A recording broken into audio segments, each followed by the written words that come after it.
वालेकुम सलाम। सर की नाम है अपना? आमद हसन। हैं? आमद हसन। अहमद हसन। ਕਿਹੜੀ ਜਗ੍ਹਾ ਤੋਂ ਮਾਲ ਲੈ ਕੇ ਆਏ ਨੇ? ਇਹ ਲਾਲਾ ਰੋਈ ਚ ਲਿਆਏ ਫੋਟਾ ਬਸ। ਅੱਛਾ, ਰੋਈ ਦੇ ਫੋਟਾ ਬਾਕਸ ਦੇ ਵਿੱਚੋਂ ਤੁਸੀਂ ਲੈ ਕੇ ਆਏ ਨੇ। ਕਿੰਨੇ ਜਾਨਵਰ ਲੈ ਕੇ ਆਏ ਸੀ? ਜਾਨਵਰ ਲਿਆਏ 20। 20 ਜਾਨਵਰ ਮਾਸ਼ਾਅੱਲਾ। ਹਾਂਜੀ, ਖੜੇ ਕਾਫੀ ਖੜੇ ਨੇ। ਖਰੀਦੇ ਵੀ ਨੇ ਇਥੋਂ? ਹਾਂਜੀ ਇਸ ਸਾਰਾ ਤੁਹਾਡਾ ਹੀ ਮਾਲ ਖੜਾ? ਹਾਂਜੀ। ਠੀਕ ਹੋ ਗਿਆ। ਇਹ ਇਥੋਂ ਕਿੰਨੇ ਖਰੀਦੇ ਨੇ? ਇਹ ਤੋਂ 5 ਲਈਆਂ ਤੇ ਵੇਚੇ ਕਿੰਨੇ ਨੇ? 5 ਵੇਚੀਆਂ ਬਗਾ 20। 5 ਹੀ ਵੇਚੇ, 20 ਪੂਰੇ ਨੇ। ਹਾਂਜੀ। ਹੁਣ ਵਾਪਸ ਫਿਰ ਰੋਈ ਚ ਲੈ ਕੇ ਜਾਓਗੇ? ਨਹੀਂ ਆਦੇ ਘਰ ਲੈ ਜਾਾਂਗੇ ਘਰ ਕਿਹੜੀ? ਅੱਛਾ, ਹਰੂਨਾਬਾਦ ਲੈ ਕੇ ਜਾਓਗੇ। ਸਹੀ। ਇਹ ਕਿਹੜੀ ਨਸਲ ਹੈ ਜਿਹੜੀ ਸਾਹਮਣੇ ਖੜੀ ਹੈ? ਇਹ ਚੋਲਿਸਤਾਨ ਹੈ। ਇਹ ਚੋਲਿਸਤਾਨੀ ਹੈ। ਇਹਦਾ ਕੀ ਮੰਗਣਾ ਜੋੜੀ ਦਾ? ਇਹਦਾ 110 ਮੰਗਨੇ। ਇਹ ਜੋੜੀ ਦਾ? ਹਾਂਜੀ। ਅੱਜ ਮੰਡੀ ਠੰਡੀ ਰਹੀ ਹੈ? ਹਾਂਜੀ ਅੱਜ ਠੰਡੀ। ਅੱਜ ਸਾਰੇ ਵਪਾਰੀ ਇਹ ਗੱਲ ਕਰ ਰਹੇ ਨੇ ਕਿ ਕਾਫੀ ਠੰਡੀ ਰਹੀ ਹੈ। ਤੇ ਇਹ ਜਿਹੜੇ ਕਾਲੇ ਨੇ ਇਹਨਾਂ ਦਾ ਕੀ ਮੰਗ ਰਹੇ ਨੇ?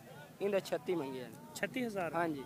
ਵੱਛੇ ਹੁੰਦੇ ਨੇ ਤੁਹਾਡੇ ਕੋਲ? ਵੱਛੀਆਂ ਹੁੰਦੀਆਂ ਨੇ? ਵੱਛੀਆਂ ਸਾਰੀਆਂ ਵੱਛੀਆਂ? ਹਾਂਜੀ। ਅੱਛਾ, ਵੱਛਾ ਬੜਾ ਘੱਟ ਆ ਰਿਹਾ ਮੰਡੀ ਚ, ਇਹਦੀ ਕੀ ਵਜ੍ਹਾ? ਨਹੀਂ ਆਪਣਾ ਕੰਮ ਲੈ ਲਾ ਵੱਛੀ ਦਾ। ਆਪਣਾ ਕੋਈ ਇੱਕ ਵੱਛਾ ਹੈ ਤੁਹਾਡਾ, ਯਾਨੀ ਕਿ ਤੁਸੀਂ ਇਹ ਖਰੀਦਣੀ ਹੈ 6-7 ਮਹੀਨੇ ਦੀ? ਹਾਂਜੀ ਹਾਂਜੀ। ਸਹੀ ਹੋ ਗਿਆ। ਤੇ ਇਹ ਜਿਹੜੀ ਰੋਈ ਦੀ ਨਸਲ ਹੈ ਇਹਦਾ ਕੀ ਮੰਗ ਰਹੇ ਹੈ? ਇਹਦਾ 32 ਇਹ ਜਿਹੜੀ ਆ ਜੋੜੀ? ਇਹਨਾਂ ਜੋੜੀ ਦਾ 65 ਮੰਗਨੇ। 65000 ਰੁਪਏ? ਹਾਂਜੀ। ਲੱਗਦਾ ਕਿੰਨਾ ਫਰਕ ਕਿੰਨਾ ਆ ਰਿਹਾ? ਅੱਜ ਬਹੁਤ ਕਾਫੀ ਫਰਕ ਆਉਂਦਾ ਪਿਆ। ਅੱਜ ਕਾਫੀ ਠੰਡਾ ਰਿਹਾ? ਹਾਂਜੀ ਕੰਮ ਸਹੀ। ਅੱਛਾ, ਆਪਣਾ ਫੋਨ ਨੰਬਰ ਦੇਣਾ, ਕੋਈ ਅਗਰ ਦੋਸਤ ਨੂੰ ਜ਼ਰੂਰਤ ਹੋਵੇ ਤੁਹਾਨੂੰ ਫੋਨ ਕਰ ਲਵੇ। 0303 ਹਾਂ ਹਾਂ 94 ਹਾਂ 53 238। ਇੱਕ ਨੰਬਰ ਹੋਰ ਹੈ 0304 ਹਾਂ ਹਾਂ 8259 471। ਸਹੀ। ਇਹ ਫੋਨ ਵੀ ਸੁਣ ਲੈਣਾ ਨਾ? ਹਾਂਜੀ। ਤੇ ਇਹ ਕਿਹੜੀ ਨਸਲ ਆ ਗਈ ਅੱਗੇ? ਇਹ ਸਾਰੀ ਰੋਈ ਦੀਆਂ ਨੇ। ਅੱਛਾ, ਇਹ ਰੋਈ ਹੈ ਲਾਲ, ਜਾਨੀ ਕਿ ਸਹੀਵਾਲ ਨਹੀਂ ਹੈ? ਹਾਂਜੀ। ਆ ਵਿੱਚ ਇੱਕ ਸਾਈਵਾਲ ਪੈਂਦੀ। ਅੱਛਾ, ਇਹ ਜਿਹੜੀ ਸਹੀਵਾਲ ਆ? ਹਾਂਜੀ। ਇਹ ਲਾਲ ਜਿਹੜੀ, ਇਹ ਜਿਹੜੀ ਹੈ ਇਹ ਰੋਈ ਹੈ ਚੋਲਿਸਤਾਨੀ? ਹਾਂਜੀ।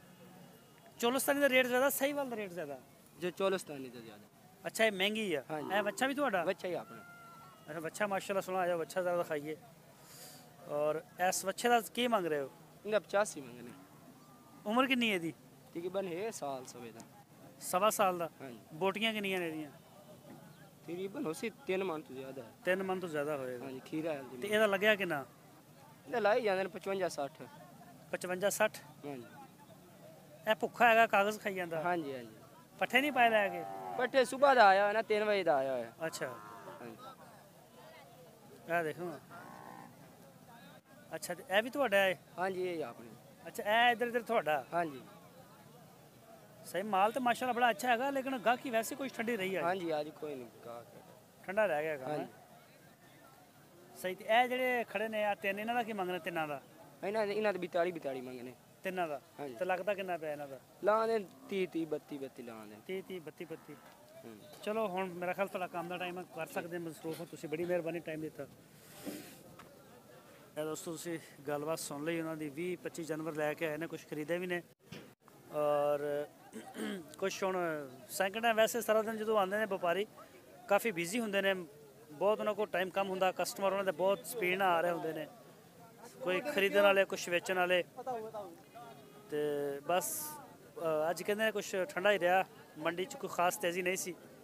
ਗੱਲਬਾਤ ਤੁਸੀਂ ਸੁਣੀ ਉਹਨਾਂ ਦੀ ਔਰ ਉਹਨਾਂ ਨੇ ਆਪਣੇ 2 ਨੰਬਰ ਵੀ ਸ਼ੇਅਰ ਕੀਤੇ ਨੇ। ਅਗਰ ਕਿਸੇ ਦੋਸਤ ਨੂੰ ਜ਼ਰੂਰਤ ਹੋਵੇ ਤੇ ਉਹ ਉਹਨਾਂ ਦੇ ਨਾਲ ਗੱਲ ਕੰਟੈਕਟ ਕਰਕੇ, ਉਹਨਾਂ ਨਾਲ ਰਾਬਤਾ ਕਰਕੇ ਉਹਨਾਂ ਕੋਲ ਮਾਲ ਲੈ ਸਕਦੇ ਤੁਸੀਂ, ਜਾਂ ਉਹਨਾਂ ਨੂੰ ਮਿਲ ਸਕਦੇ। ਅਗਰ ਮਿਲਣਾ ਹੋਵੇ ਤਾਂ ਉਹਨਾਂ ਨੇ ਆਪਣੇ ਇਲਾਕੇ ਦਾ ਨਾਮ ਹੀ ਦੱਸਿਆ, ਸ਼ਹਿਰ ਦਾ, ਜਿਹੜਾ ਕਿ ਮੈਂ ਸ਼ਾਇਦ ਮੈਨੂੰ ਯਾਦ ਨਹੀਂ। ਔਰ ਇਹ ਮਾਸ਼ਾਅੱਲਾ ਕਾफ़ी अच्छा और साफ़ सुथरा माल है। देख सकते हो सारा माल थानू इन्होंने विजिट करवा देता है। और अगे चलते हैं दोस्तों किसी होर थां पे।